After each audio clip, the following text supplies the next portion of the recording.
Olá! A vida no nosso planeta é uma coisa de louco, né? De bactérias que a gente nem vê a baleias gigantescas. Como é que a ciência consegue organizar essa imensidão toda?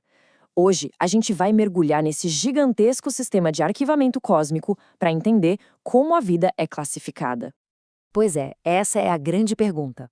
Com milhões e milhões de espécies por aí, criar um sistema que faça sentido é um dos maiores quebra-cabeças da biologia. E a resposta, sabe onde ela está?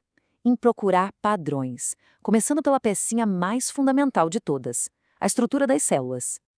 Então, bora lá. Nosso roteiro é o seguinte: a gente começa com a primeira e maior divisão entre os seres vivos. Depois, vamos explorar os 3 grandes domínios da vida, dar um zoom nos reinos do nosso próprio domínio, resolver o mistério de uma classificação bem antiga e, no final, a gente vê o mapa completo da vida.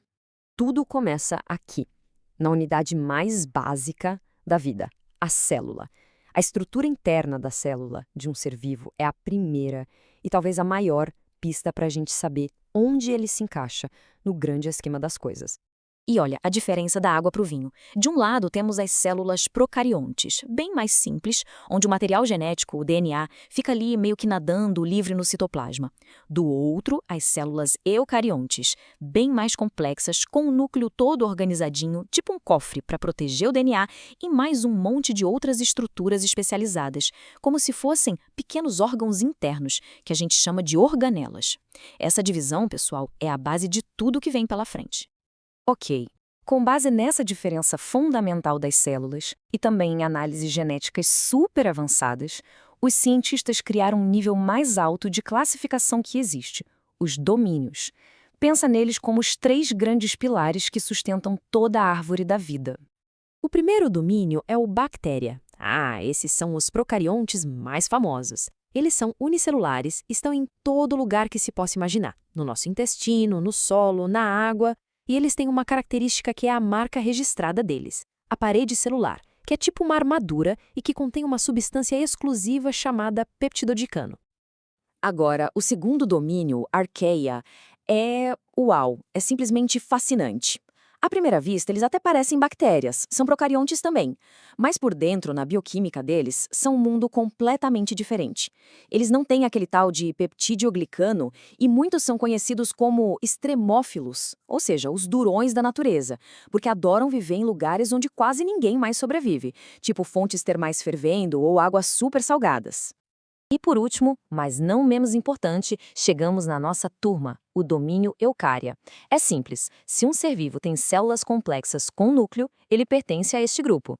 Isso inclui desde uma ameba e um cogumelo, até as árvores gigantes e, claro, nós mesmos, os animais. Muito bem, já conhecemos os 3 domínios. Agora vamos dar um zoom no nosso, o eucária. Dentro dele, a diversidade é tão grande que ela é organizada em outros grandes grupos, que a gente chama de reinos. Tradicionalmente, são 4 principais aqui dentro. O primeiro é o reino protista. Pensa nele como uma grande gaveta da bagunça da biologia. Sério, aqui entram os eucariontes que não se encaixam direitinho nos outros reinos. A maioria é unicelular, como os protozoários, que saem caçando seu alimento, e as algas que fazem fotossíntese. É um grupo super diverso e bem doido.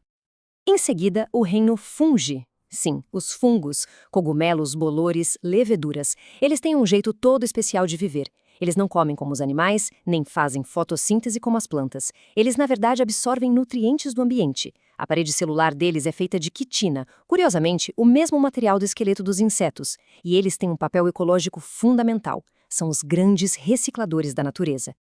Chegamos ao reino plantae, o reino das plantas. São organismos multicelulares que são verdadeiras usinas de energia. Eles produzem o próprio alimento usando a luz do sol, na fotossíntese. Elas são a base da vida em terra firme, produzindo não só o oxigênio que a gente respira, mas também o alimento que sustenta quase todas as cadeias alimentares. E, finalmente, o reino animalia. Esse é o nosso clube. Seres multicelulares que precisam ingerir outros organismos para conseguir energia. Diferente das plantas e dos fungos, a gente não tem parede celular e a maioria de nós pode se mover por aí. É um grupo com uma diversidade que vai de esponjas do mar a seres humanos. Certo, falamos dos 4 reinos dentro de Eucária.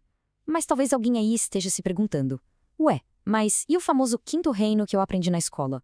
cadê o reino Monera? Calma, vamos entender onde ele se encaixa, ou melhor, se encaixava nessa história toda. Antigamente, os cientistas usavam um sistema de 5 reinos. Nele, o reino Monera era tipo o lar de todos os procariontes. Basicamente, a regra era simples. Se era unicelular e não tinha núcleo, era um Monera. E ponto final. Era uma forma mais simplificada de ver as coisas.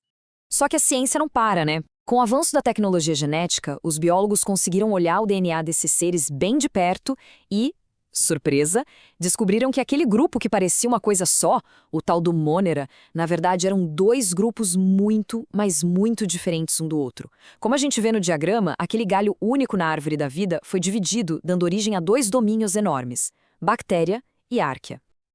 Então, depois de toda essa jornada, vamos juntar as peças do quebra-cabeça e dar uma olhada no mapa completo da vida como a gente entende ele hoje.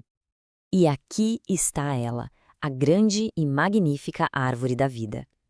Se a gente olhar lá na base, tudo começa com um ancestral em comum. A partir dele, a vida se ramifica em 3 troncos gigantes, os domínios que a gente viu: bactéria, arqueia e eucária.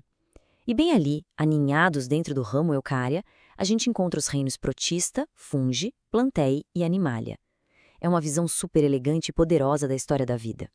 Então, para fechar e não deixar nenhuma dúvida, o sistema moderno de 3 domínios não acabou com os reinos, ele só reorganizou a casa de uma forma que faz mais sentido evolutivamente.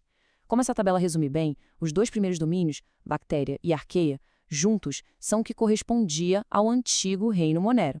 E o domínio eucária, por sua vez, contém os outros 4 reinos que conhecemos, uma nova organização para uma compreensão muito mais profunda. E isso tudo leva a gente a uma reflexão final, né? Assim como o conceito do reino Monera foi reavaliado e mudou completamente, será que este mapa da vida que a gente tem hoje é a versão final?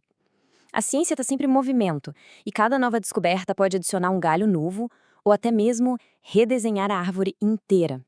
Fica a pergunta: o que será que o futuro nos reserva?